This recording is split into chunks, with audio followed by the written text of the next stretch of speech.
The morning sun cast long shadows across the dusty street of Monticello, Utah, when Theresa Jenkins felt the rough hand of her stepfather grip her arm hard enough to bruise. She knew this day would come eventually, knew that Samuel Jenkins was the kind of man who collected debts with one hand while gambling away fortunes with the other. But she never imagined he would stoop this low. The year was 1878, and women had precious few rights, but being traded like livestock to settle a poker debt seemed unconscionable even by frontier standards. "Get moving," Samuel growled, his breath reeking of whiskey despite the early hour. "You are going to make yourself useful for once in your miserable life." Theresa dug her heels into the dirt, her calico dress swirling around her ankles. At 21 years old, she had endured 5 years of his cruelty since her mother passed from consumption.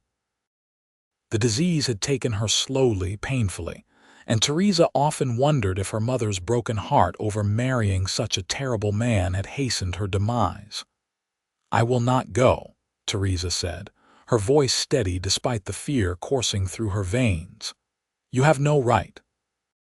Samuel backhanded her across the face, sending her stumbling. Several townspeople turned to look, but nobody intervened. That was the way of things in small frontier towns, where a man's business with his family was considered his own affair. "I have every right," Samuel snarled. "Your mother left you in my care, and I can do with you as I please. Now move, before I drag you by your hair." The trading post loomed ahead, a weathered building that served as the town's general store, saloon, and unofficial courthouse. Inside, Theresa knew, waited Garrett Morrison, a ruthless cattle rancher who had won Samuel's marker in a poker game 3 nights prior. The debt was substantial, nearly $3,000, money that Samuel had borrowed and lost in the same evening. As they approached the entrance, a tall figure emerged from the shadows of the covered porch. The man wore dusty leather chaps over worn denim pants, a simple cotton shirt open at the collar, and a black hat that shaded his eyes from the morning sun. A gun belt hung low on his hips, the holster tied down in the manner of someone who knew how to use it. Theresa had seen him around town recently, a stranger who kept to himself and asked few questions. "Samuel Jenkins," the man said, his voice carrying a slight drawl that suggested Texas origins. "I have been looking for you." Samuel's grip on Theresa's arm tightened. "Who are you? I have business to attend to." "Name is Yates Xavier," the stranger said, stepping fully into the light. Theresa could see his face now, strong-jawed with eyes the color of storm clouds. A scar ran along his left cheekbone, faded with time. He appeared to be perhaps 26 or 27, with the weathered look of a man who had spent his life outdoors. "And your business concerns me." "I do not see how," Samuel said, attempting to push past Yates with Theresa in tow. Yates moved with surprising speed, blocking their path. "Because I bought your debt from Morrison this morning. Paid him $3,500 in gold coin, which covers your $3,000 plus interest." Theresa felt her heart leap into her throat. Samuel's face went white, then red. "You had no right," Samuel spluttered. "That was between me and Morrison." "Morrison had every right to sell the debt to whoever he pleased," Yates said calmly. "I made him an offer he accepted. Now you owe me instead of him." Samuel's eyes narrowed. "Fine. The deal stands then. Take the girl." "She is yours." "No," Yates said, his voice hardening. "The girl is not part of any deal. You owe me money, not a human being." "But Morrison wanted her," Samuel protested. "That was the arrangement. I cannot pay you in cash." "Then you will work off the debt," Yates said. "I own a ranch about 10 miles south of here. You will work for me, doing whatever I tell you to do until your debt is paid. Standard ranch hand wage is $30 a month. At that rate, you will be free and clear in about 10 years. Samuel's face contorted with rage. 10 years. I would rather die. That can be arranged, Yates said quietly, his hand dropping to rest near his gun. The threat hung in the air like smoke. Samuel looked from Yates to Theresa and back again, his mind clearly working through his limited options. Finally, he released Theresa's arm with a violent shove that sent her sprawling in the dirt. "Keep the worthless girl," Samuel spat. "I wash my hands of both of you. You will never see a day's work from me, Xavier. I will leave this territory before I become your slave." "You leave and I will hunt you down," Yates said, his voice carrying absolute certainty. "There is nowhere in the West you can hide that I cannot find you, and when I do, the debt will have doubled." Samuel's jaw worked silently for a moment, then he turned and stalked away, muttering curses under his breath. Theresa remained on the ground, her hands scraped and bleeding from breaking her fall, her mind reeling from what had just transpired. Yates knelt beside her, offering his hand. "Are you hurt, miss?" Theresa looked up at him, searching his face for some indication of his true intentions. His eyes were kind, she realized, despite the hardness of his features. There was concern there, genuine concern, not the predatory gleam she had expected. "I do not understand," she said, accepting his hand and allowing him to help her to her feet. His grip was strong but gentle. "Why did you do that? Why would you pay so much money for a debt you have no stake in?"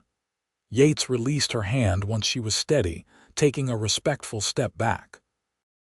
"Because what he was doing was wrong. I heard about it last night at the saloon. Morrison was bragging about his new acquisition, how he was going to make you work his ranch and warm his bed besides. The way he talked made my blood boil."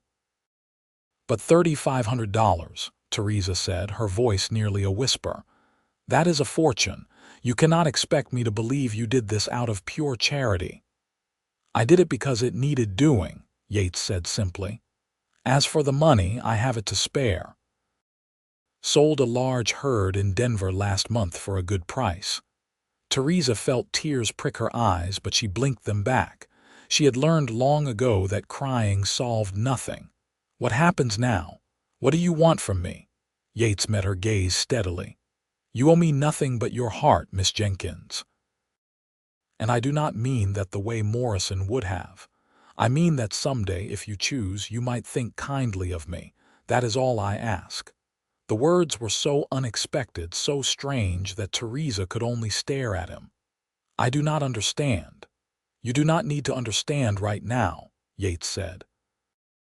"What you need is a safe place to stay and time to figure out what you want to do with your life.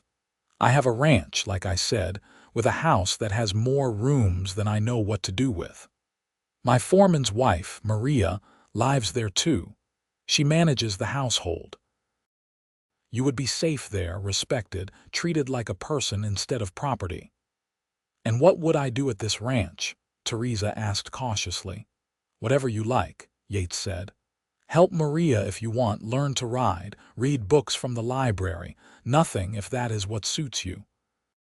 The point is, you would be free to choose." Theresa looked around at the dusty street, at the trading post where she had nearly been sold like a horse or a plot of land, at the town that had stood by while her stepfather abused her for 5 long years.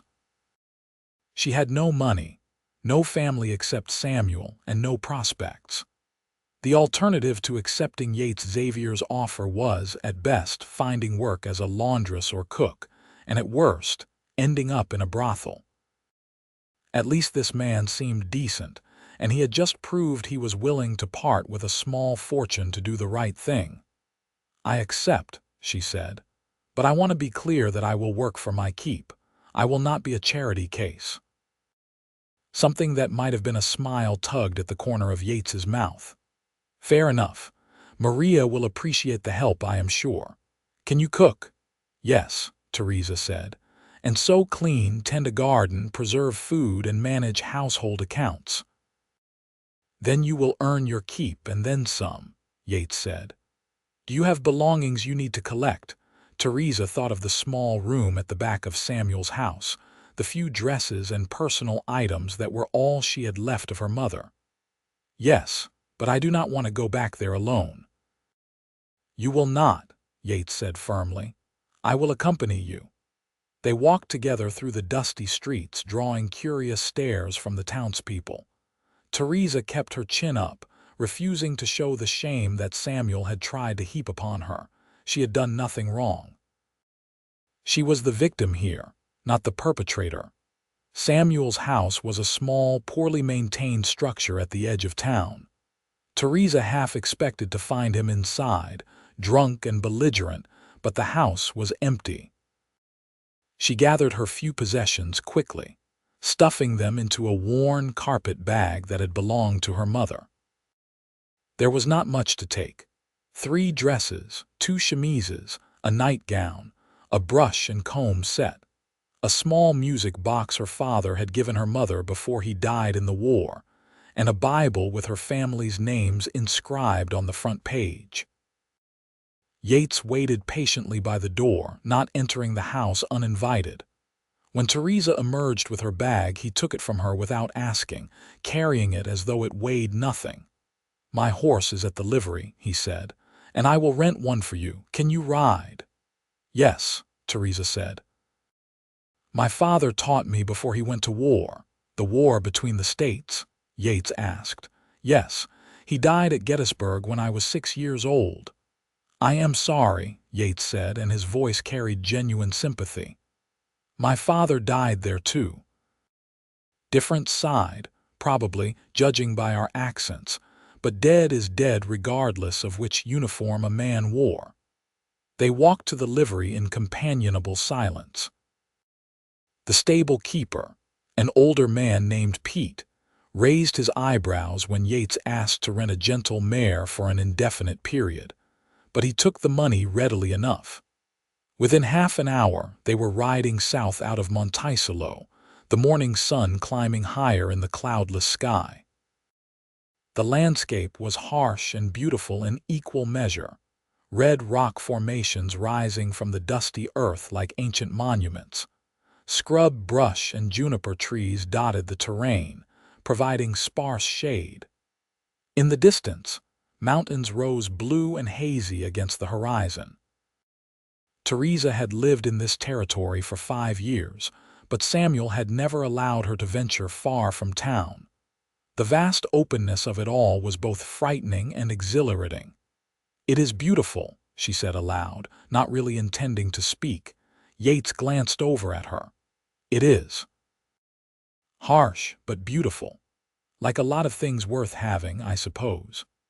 They rode for nearly 2 hours before Theresa spotted the ranch in the distance.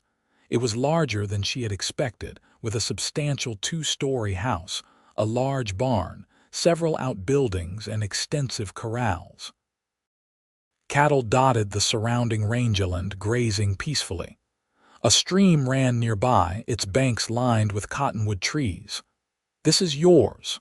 Theresa asked, unable to keep the surprise from her voice. "Bought it 3 years ago," Yates said.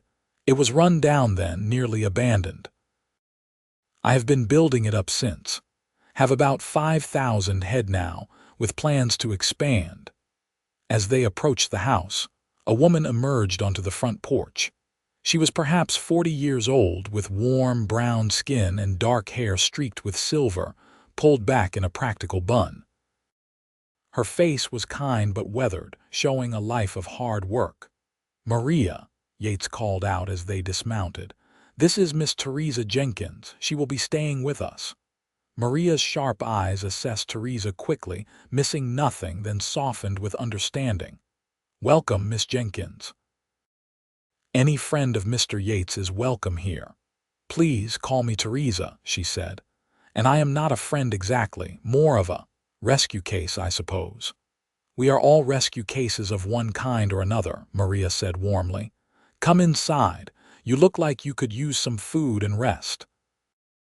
"Mr. Yates, take her bag to the blue room, please." Yates obeyed without question, which told Theresa something about the dynamic of this household. This was not a man who lorded his ownership over those who worked for him. The interior of the house was clean and well-maintained, with simple but sturdy furniture and colorful woven rugs on the wooden floors. Maria led Theresa to a spacious kitchen, where a pot of something savory bubbled on the cast-iron stove. "Sit," Maria commanded gently, and Theresa found herself obeying. Within minutes, Maria had placed a bowl of beef stew and a thick slice of bread in front of her. "Eat," Maria said. "Then we will talk."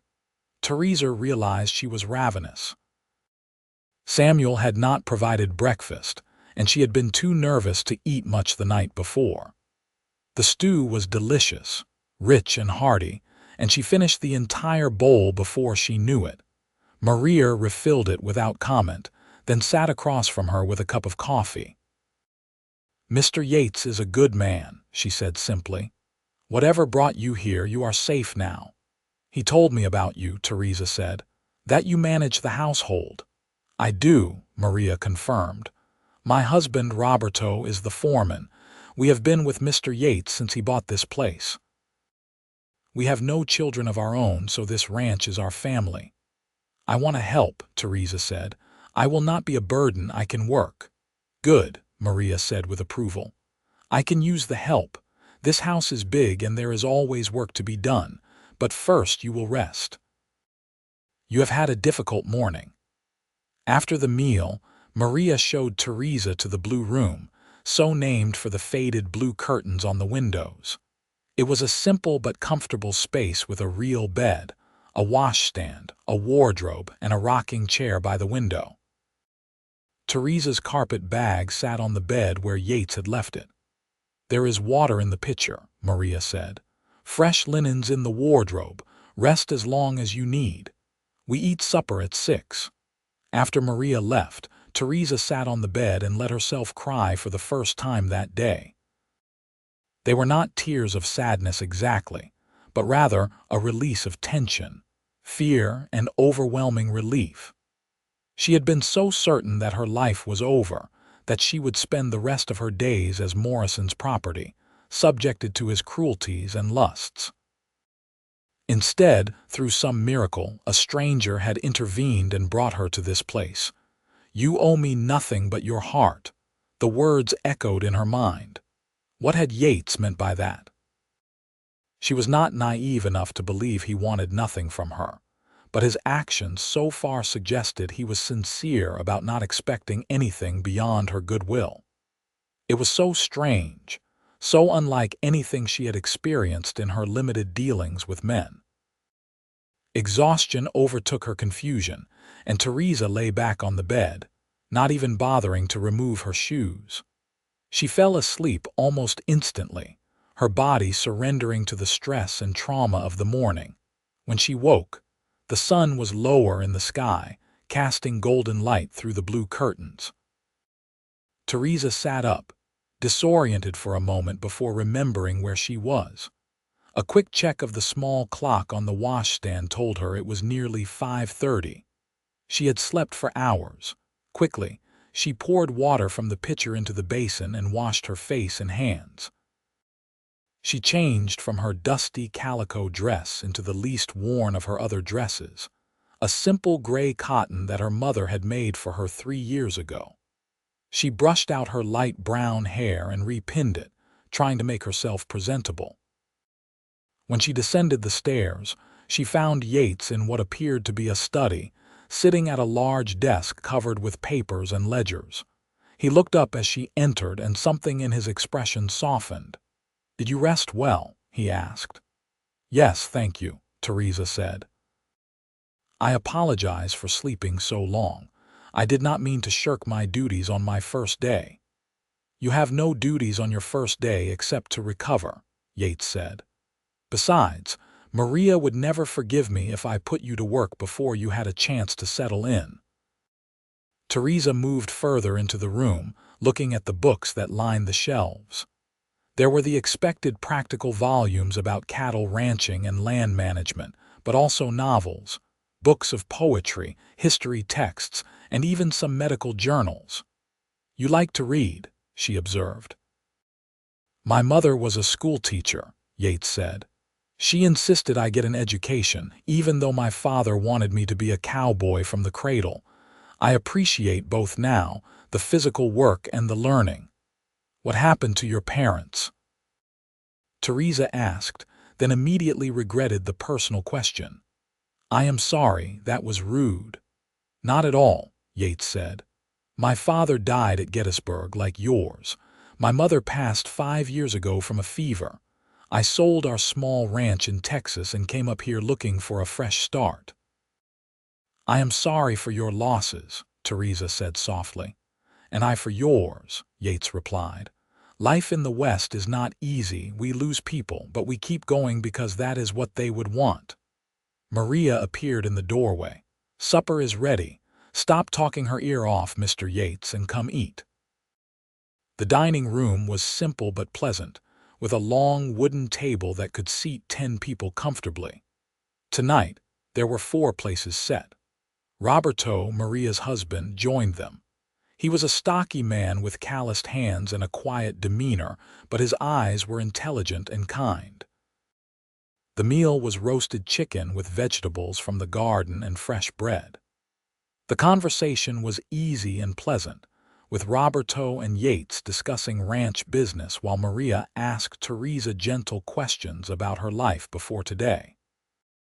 Theresa found herself relaxing, enjoying the simple pleasure of a family meal.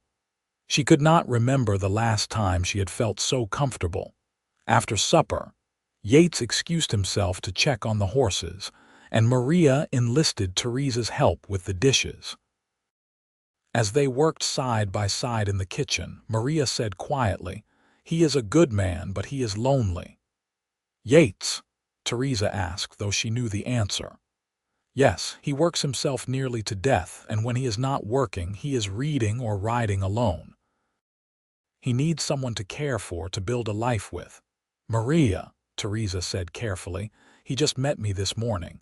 Surely you are not suggesting—" "I am suggesting nothing," Maria said with a small smile. "I am only making an observation. What you do with that observation is your business." That night, lying in her comfortable bed in the blue room, Theresa thought about Maria's words. She thought about Yates Xavier, this stranger who had paid a fortune to save her from a terrible fate, who asked nothing in return but her heart. Not her body, not her servitude, but her heart. It was the most romantic and terrifying thing anyone had ever said to her. The next morning, Theresa woke early and went downstairs to find Maria already in the kitchen, preparing breakfast. Without being asked, Theresa began helping, slicing bread and setting the table. Maria nodded approvingly but said nothing. When Yates came in from his morning rounds, he looked surprised to see Theresa up and working. "You did not need to rise so early," he said. "I am used to it," Theresa replied. "Besides, I meant what I said about earning my keep." Over the following weeks, Theresa settled into a routine at the ranch. She helped Maria with all aspects of household management, from cooking and cleaning to preserving food from the garden and mending clothes. She discovered that she had a talent for managing the household accounts, and Yates was more than happy to turn that tedious task over to her. But it was not all work. In the afternoons, when the heat was too oppressive for outdoor labor, Yates began teaching Theresa to ride properly. She had basic skills from her childhood, but Yates was a patient teacher, showing her how to really communicate with a horse, how to read the animal's signals and respond appropriately. "You have a natural seat," he told her one afternoon as she cantered a gentle bay mare around the corral. "You just need confidence." "Easy for you to say," Theresa called back. "You were practically born in a saddle." "Not true," Yates said with one of his rare smiles.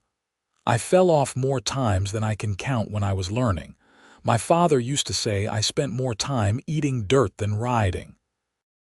As the weeks turned into months, Theresa began to see the ranch through different eyes. It was not just a place of work, but a home a place where people cared for each other and worked together toward common goals. The ranch hands, about a dozen men who lived in the bunkhouse, were respectful and friendly. They tipped their hats when she passed and often thanked her when she and Maria brought meals out to them during long working days. And Yates, she realized, was unlike any man she had ever known. He was quiet but not cold, strong but not brutal, and intelligent but not condescending. He treated her with a respect that went beyond mere politeness. He listened when she spoke, asked her opinions on matters ranging from household purchases to ranch business, and never once made her feel like she was anything less than his equal. One evening in late autumn, nearly 4 months after she had arrived at the ranch, Theresa was sitting on the front porch watching the sunset paint the sky in shades of orange and purple. Yates emerged from the house and sat down beside her, keeping a respectful distance. "Beautiful evening," he said. "It is," Theresa agreed. "I never tire of these sunsets." They sat in comfortable silence for a while, listening to the sounds of the ranch settling down for the night. Finally, Yates spoke again. "I have been thinking," he said, "about your stepfather." Theresa tensed. She had not heard from Samuel since that morning in Monticello, and she had been content to leave it that way. "What about him?" she asked. "He has been working at a ranch about 50 miles north of here," Yates said. "I had someone keeping an eye on him, making sure he did not try to cause you trouble, but he is apparently drinking himself to death. The ranch owner says he is more trouble than he is worth." "Why are you telling me this?" Theresa asked. "Because he owes me money, and I need to decide what to do about it," Yates said. "I could bring him here to work, as I originally said, or I could forgive the debt entirely and let him drink himself into an early grave. I wanted to know your thoughts." Theresa was quiet for a long moment, thinking about the man who had raised her after her mother's death, who had shown her nothing but cruelty and contempt. Part of her wanted him to suffer as he had made her suffer. But a larger part, the part her mother had nurtured with kindness and faith, knew that vengeance would not heal her wounds. "Forgive the debt," she said finally. "Not for his sake, but for yours. You should not have to carry the burden of it or of him. Let him go. Let us both be free of him." Yates looked at her with something like admiration in his eyes. "That is very generous of you." "It is not generous," Theresa said. "It is practical. I do not want him here, poisoning this place with his presence, and I do not want you to waste any more of your money or time on him. He is not worth it." "All right," Yates said. "I will send word that the debt is forgiven." "Thank you," Theresa said softly. Another silence fell, but this one felt different, charged with something unspoken. Finally, Yates said, "Can I ask you something personal?" "Yes," Theresa said, her heart beginning to beat faster. "Are you happy here?" Yates asked. "Truly happy, I mean, not just grateful or comfortable, but happy." Theresa considered the question carefully. "Yes," she said. "I am happier here than I have been since before my mother died.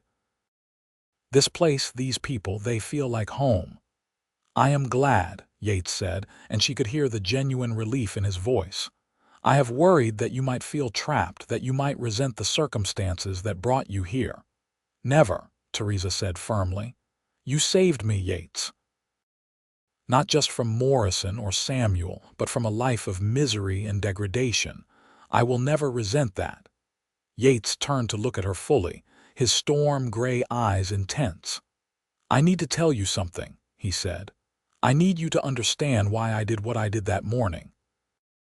"All right," Theresa said, her mouth suddenly dry. "It was not entirely altruistic," Yates admitted. "When I heard Morrison bragging about you, about how he was going to own you, I felt something I had not felt in a long time. Anger, yes, but also something else. I asked around about you, learned your story, and I knew I had to help. But it was not just about doing the right thing. I wanted to know you. I wanted the chance to show you that not all men are like Morrison or your stepfather." "Why?" Theresa asked. "Because from the moment I saw you, even before I spoke to you, I knew you were someone special," Yates said. "I know that sounds foolish and impulsive. I know you might think I am no better than Morrison, wanting something from you. But I meant what I said that morning.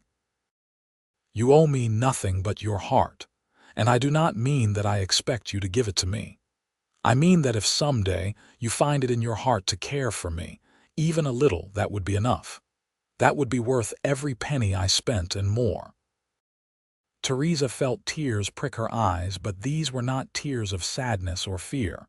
They were tears of something she had not felt in so long that she had almost forgotten what it was like. Hope, joy, the possibility of love. "Yates," she said softly, "I do care for you. More than a little, if I am being honest. These past months have been the happiest of my life, and that is largely because of you. The way you treat me, the respect you show me, the kindness and patience you have given me, it has healed something in me that I thought was broken beyond repair." Yates reached out slowly, giving her time to pull away if she wanted. When she did not, he took her hand in his thumb brushing gently over her knuckles. "I do not want to rush you," he said. "You have been through so much, but I need you to know that my feelings for you are real and deep. I want to court you properly if you will allow it." "Court me," Theresa said with a small laugh. "We live in the same house. We see each other every day." "Then we will do it differently," Yates said with a smile. "I will bring you flowers from the meadow. I will take you on picnics by the stream. I will write you terrible poetry that will make you laugh, whatever it takes to win your heart properly." "You already have my heart," Theresa said, the words coming out before she could stop them. "I think you have had it for a while now. I was just too scared to admit it, even to myself." Yates's expression transformed, joy breaking across his face like sunrise. "Theresa," he said, her name a prayer on his lips. "May I kiss you?" "Yes," Theresa whispered. He leaned in slowly, giving her every opportunity to change her mind. When his lips touched hers, it was gentle and reverent, nothing like the rough grab she had seen Samuel inflict on unfortunate women in town. This was a kiss of promise, of respect, of genuine affection. Theresa felt herself melting into it, her free hand coming up to rest on his chest, feeling the solid beat of his heart beneath her palm. When they finally pulled apart, both slightly breathless, Yates rested his forehead against hers. "I will spend the rest of my life trying to be worthy of you," he said. "You already are," Theresa replied. From the kitchen window, Maria watched the couple on the porch and smiled to herself. She had known this would happen from the moment Yates brought Theresa home. Some things were simply meant to be. Over the following months, Yates and Theresa's relationship deepened and flourished. True to his word, Yates courted her with old-fashioned dedication.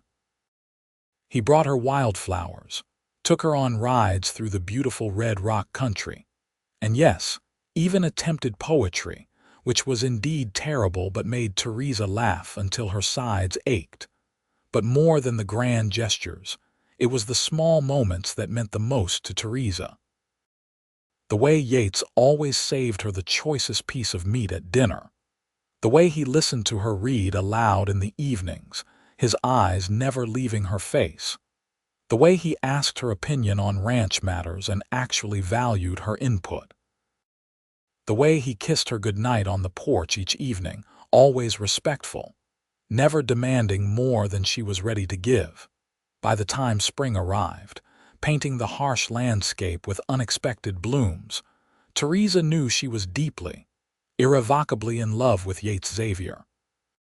She saw it in the way her heart leaped when he entered a room, the way she found excuses to be near him, the way she thought about him constantly when they were apart. One evening in May, a year after she had arrived at the ranch, Yates asked her to go for a ride with him after supper. They rode to a high meadow that overlooked the ranch, where the grass was green and dotted with white and yellow flowers. The sun was setting, painting the sky in brilliant shades of pink and gold. Yates dismounted and helped Theresa down, his hands lingering on her waist. "There is something I want to ask you," he said, his voice slightly nervous. "All right," Theresa said, her heart beginning to pound. Yates took both her hands in his, looking directly into her eyes. "This past year has been the happiest of my life," he said. "You have brought joy and warmth to this ranch, to my life, in ways I never imagined possible. You are strong and kind and intelligent and beautiful, and I love you more than I thought it was possible to love another person." Tears began to roll down Theresa's cheeks as she realized what was happening. "Theresa Jenkins," Yates said, dropping to one knee right there in the meadow, "would you do me the extraordinary honor of becoming my wife?" "Yes," Theresa said through her tears. "Yes, yes, 1,000 times yes." Yates stood and swept her into his arms, spinning her around as she laughed and cried simultaneously.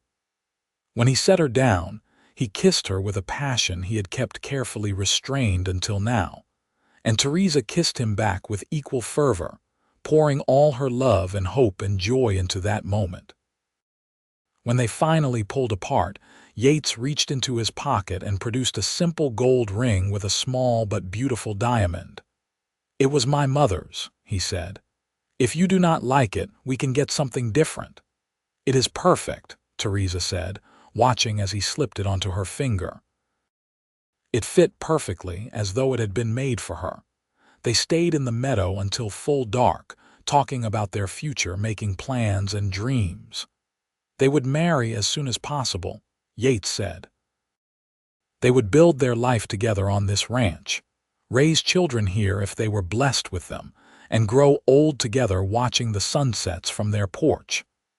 "I cannot believe this is real," Theresa said, leaning against Yates's chest as they sat in the grass watching the stars emerge. "A year ago, I thought my life was over. I thought I would spend the rest of my days as Morrison's slave, subjected to his cruelties. And now I am here, engaged to the most wonderful man I have ever known, looking forward to a future full of happiness." "It is real," Yates said, kissing the top of her head. "And I will spend every day of that future proving to you that you made the right choice." "I know I did," Theresa said with absolute certainty. They were married 6 weeks later in a small ceremony at the ranch, with Maria and Roberto as witnesses and a circuit preacher who happened to be passing through the territory. Theresa wore a dress that Maria had helped her sew from white linen, simple but elegant, with lace at the collar and cuffs. Yates wore his best suit, which he had ordered from a catalog and which had arrived just 2 days before the wedding. The ceremony was brief, but heartfelt. When the preacher pronounced them man and wife, Yates kissed Theresa as though he were claiming her for all eternity, and Theresa kissed him back with equal devotion. Maria cried happy tears, and even Roberto, who was not typically demonstrative, had to wipe his eyes. They celebrated with a simple but delicious meal that Maria had prepared, along with a cake she had baked in secret, decorated with wildflowers from the meadow. As the sun set on their wedding day, Yates and Theresa stood on the porch together, her head on his shoulder, his arm around her waist, both of them marveling at the strange and beautiful path that had brought them to this moment.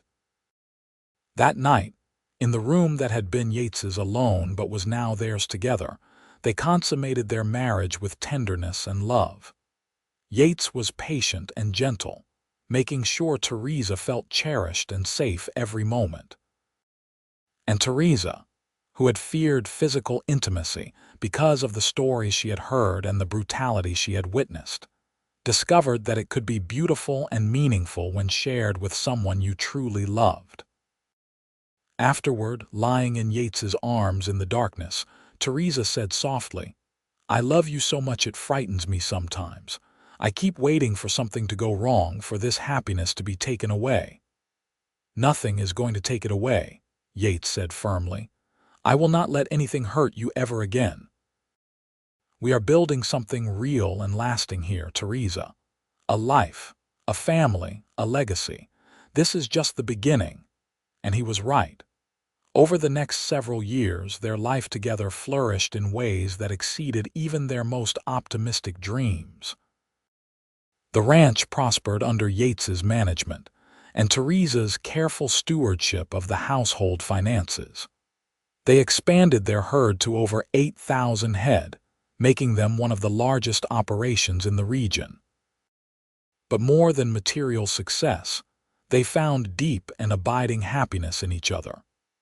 Yates continued to court his wife long after they married, bringing her small gifts and surprises, taking her on dates, and never letting a day pass without telling her he loved her.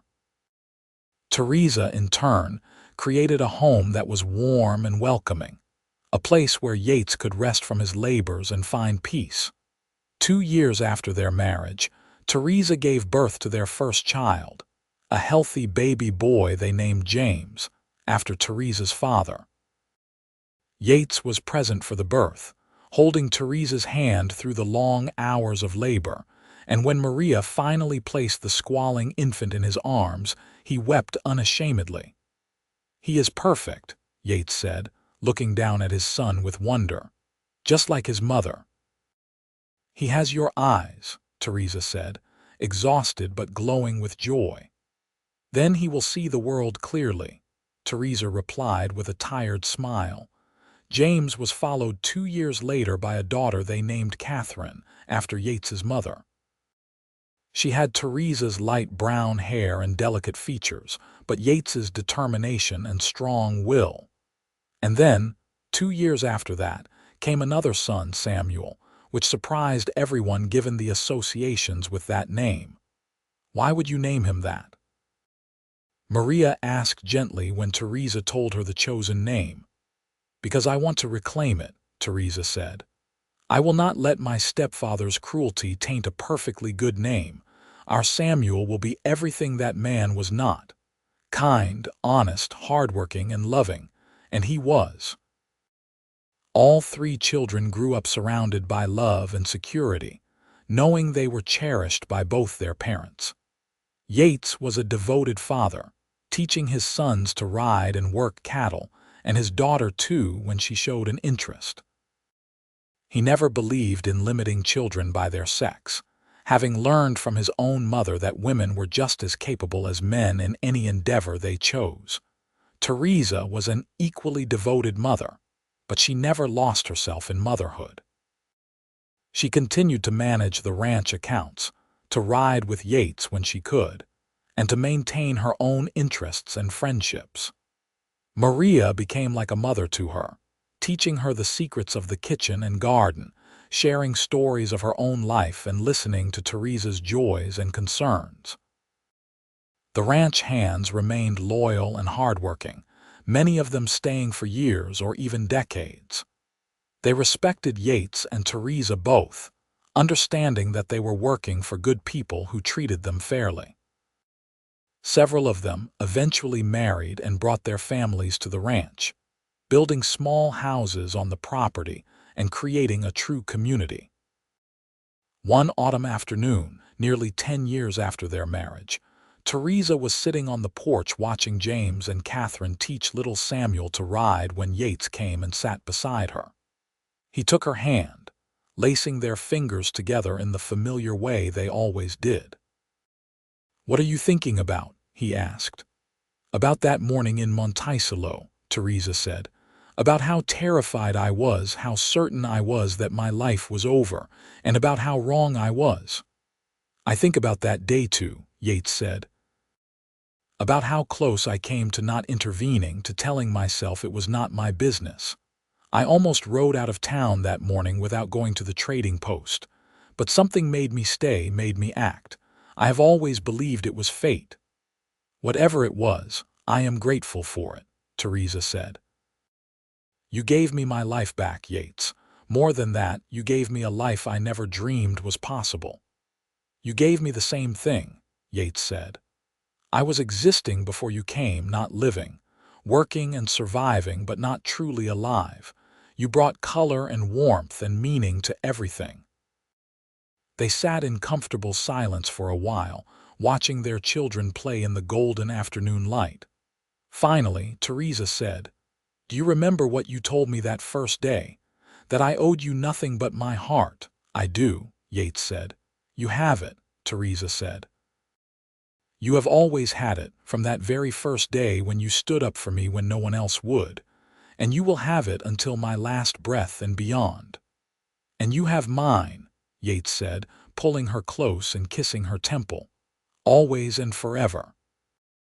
As the years continued to pass, their love only deepened. They faced challenges, as all lives include challenges. There were harsh winters that depleted their herds, droughts that tested their resources, and the occasional conflicts with neighboring ranchers. But they faced everything together, supporting each other through difficulties and celebrating triumphs as a team. They also faced personal sorrows. When Maria passed away peacefully in her sleep at the age of 67, both Yates and Theresa mourned her deeply. She had been a mother figure to Theresa and a trusted friend to Yates, and her loss left a hole in their lives. But they honored her memory by continuing the traditions she had established, teaching their children the recipes and stories she had shared. Roberto lived several more years after Maria's death, increasingly frail but still sharp-minded and wise. He passed just before his 73rd birthday, dying in his sleep like his beloved wife had.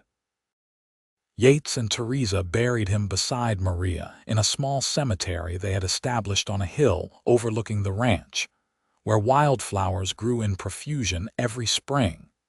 As their children grew into adulthood, Yates and Theresa had the joy of seeing them become good, capable people. James, the eldest, took over more and more of the ranch operations, showing a natural talent for the work and a good head for business. Catherine shocked everyone by announcing she wanted to become a teacher like her grandmother, and Yates and Theresa supported her ambition fully, sending her to a teaching college in Denver.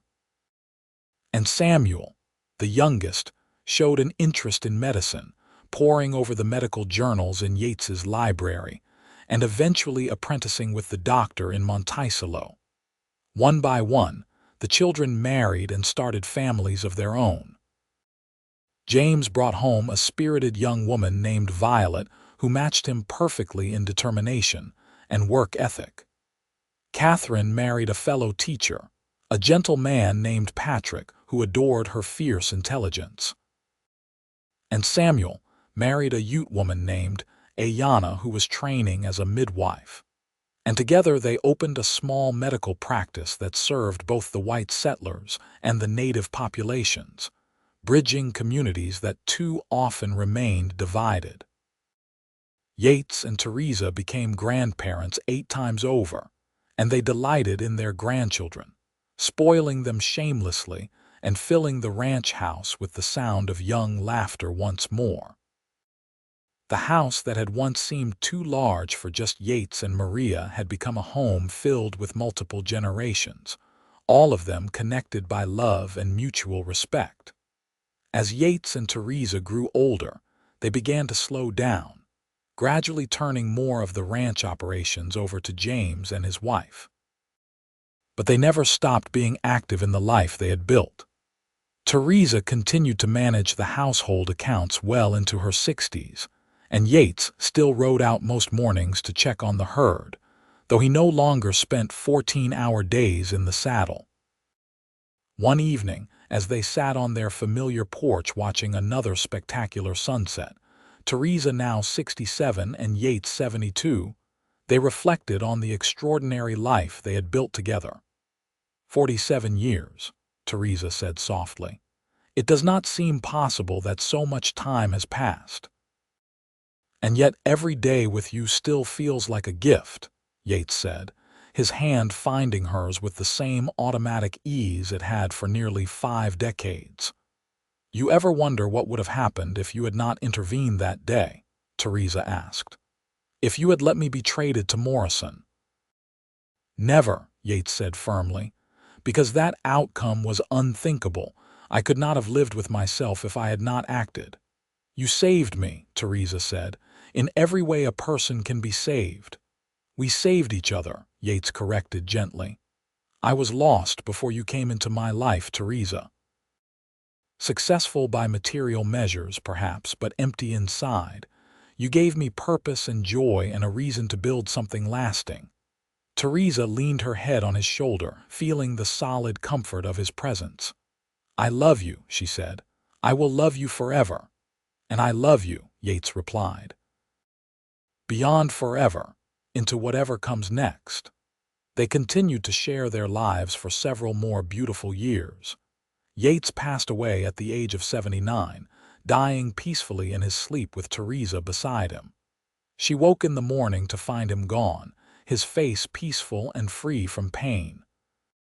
Though her heart broke at his loss, she found comfort in knowing that they had been blessed with a long and happy life together, filled with love and purpose. Theresa lived for 3 more years without Yates, surrounded by her children, grandchildren, and growing number of great-grandchildren. She remained sharp-minded and engaged with life until the end, still managing to dispense wisdom and love to all who sought it. She spoke often of Yates, keeping his memory alive with stories of their life together, ensuring that future generations would know the man who had given her everything. On a warm spring morning, with wildflowers blooming across the meadows just as they had on the night Yates proposed, Theresa passed away peacefully at the age of 82.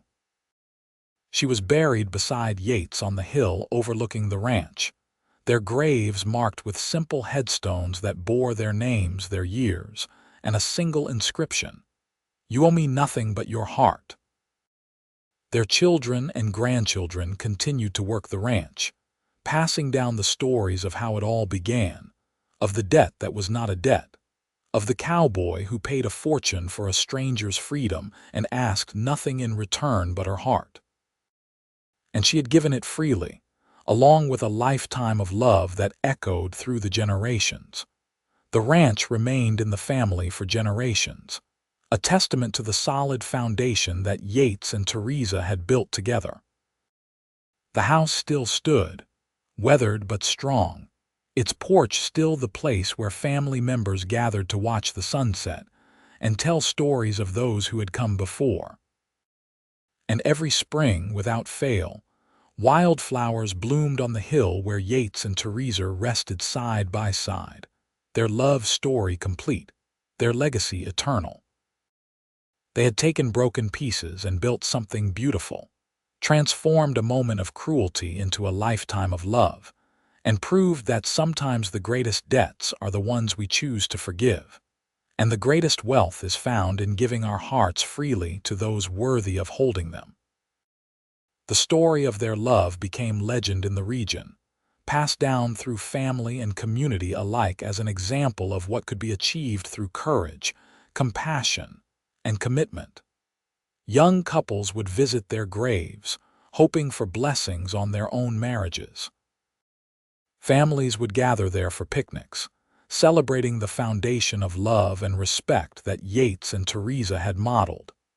And in the ranch house below, now overseen by James's grandchildren, the study still contained Yates's books and Theresa's carefully maintained household ledgers.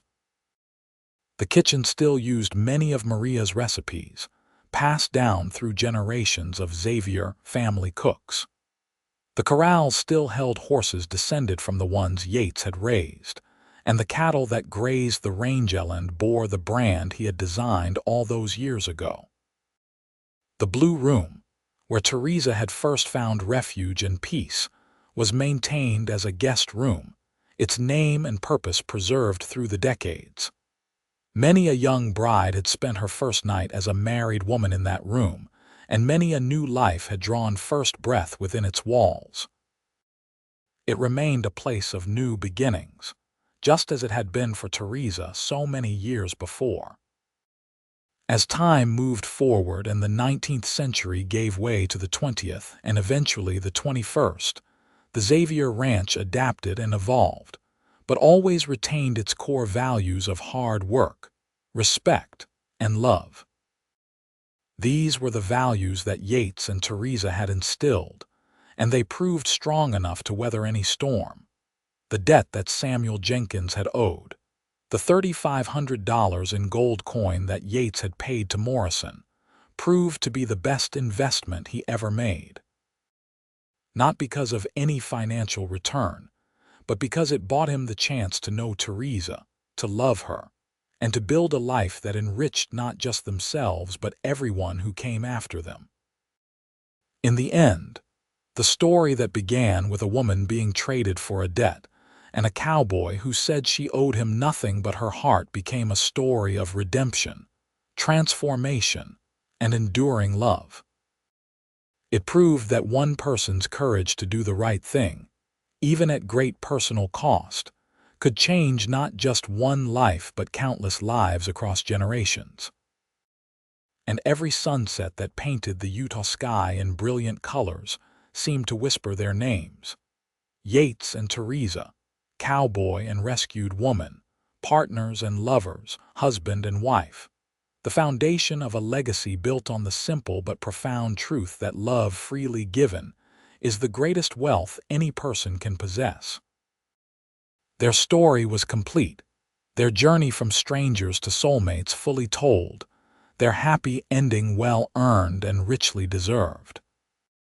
And in the wildflowers that bloomed eternal on their hillside resting place, in the strong walls of the house they had built together, in the laughter of descendants who carried their blood and their values forward into the future, Yates and Theresa Xavier lived on, their love story never truly ending but rather echoing through time as a testament to what two people could build when they gave each other not just their hearts, but their whole lives in service of shared dreams and mutual devotion.